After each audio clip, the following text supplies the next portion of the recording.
Yes, wakati mwingine, siku nyingine tena, kachero wa usiku kama mchana. Hii leo nimeibukia kunako hifadhi ya Mpanga Kipengere, hifadhi ambayo inapatikana katika mikoa miwili ya Tanzania bara. Nazungumzia mkoa wa Njombe lakini pia mkoa wa Mbeya. Bwana, nyuma yangu kama unavyosikia kuna soundi inatoka, ni saundi ya maporomoko ya maji. Nazungumzia waterfall, kachero wa usiku kama mchana. Na mara baada ya kufika ndani ya hifadhi hii nimebatizwa jina jingine, naitwa Nocturnal Boy. Niko eneo hili leo, twenzetu.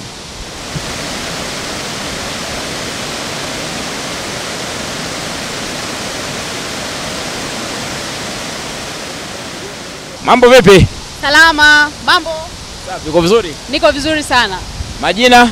Mimi naitwa Upendo Kimaro, ni afisa utalii ndani ya hifadhi ya Mpanga Kipengere. Kwanza uanze kutupitisha. Naona hapa kuna hii maporomoko. Haya maporomoko yanaitwaje na kwa nini pengine mmeweka utaratibu wa kuja kuangalia maporomoko haya nyakati za usiku kwa watu wanaokuja kufanya utalii hapa? Asante sana. Hapa tulipo, maporomoko haya ya maji yanaitwa maporomoko ya maji ya Kimani. Tumeweka utaratibu wa kufanya utalii wa kuangalia maporomoko ya maji nyakati za usiku kwa sababu ni utalii ambao kwa hifadhi ya Mpanga Kipengere ndio wa kwanza ambao tumefanya utalii huu wa kufanya usiku kutazama maporomoko ya maji. Lakini hiyo ni kwa sababu maporomoko ya maji nyakati za usiku yanaonekana kwa uzuri sana. Na pia wakati wa usiku unaweza kupata pia utulivu zaidi kuliko vile ambavyo inakuwa ni mchana. Kwa hiyo unapokuwa hapa nyakati za usiku una experience kitu kingine cha tofauti sana, tofauti na unapokuja kutazama maporomoko ya maji nyakati za mchana. Ndio. Na mwamko wa watu kuja kuangalia maporomoko haya nyakati za usiku upoje?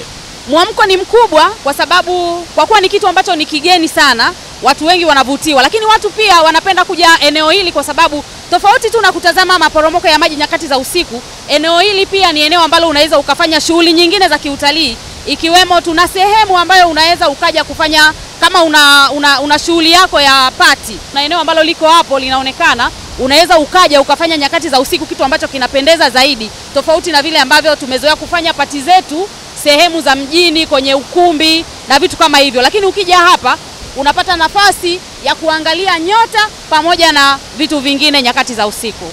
Hifadhi ya Mpanga Kipengere inapokea watalii wa ndani zaidi, kwa maana ya wazawa zaidi kuliko vile ambavyo tunapokea wageni kutoka nje. Lakini tofauti na hiyo pia tuna sehemu ambazo unaweza ukaja ukafanya, tunasema ukafanya tafakuri au ukafanya meditation ndani ya maji. Ukija una jambo lako, unataka kuomba, unataka Mungu akusikie zaidi, tunakuonyesha sehemu ambayo unaweza ukaja ukafanya hiyo meditation yako ndani ya maji.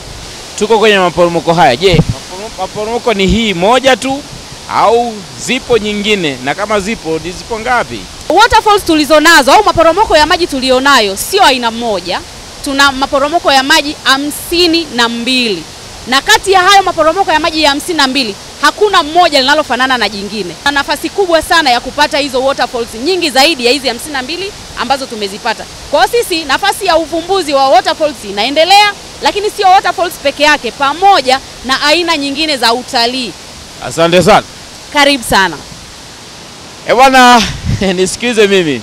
Tanzania ni tamu. Nisikilize mimi. Tanzania ni kuzuri mno. Nisikilize mimi. Unaona shughuli hii? Hivi yote inapatikana ndani ya nchi yetu ya Tanzania, na hapa ni kunako hifadhi ya Mpanga Kipengere, hifadhi ambayo inapatikana katika mikoa miwili. Nazungumzia mkoa wa Mbeya lakini pia mkoa wa Njombe. Oi, see you next time. Ciao.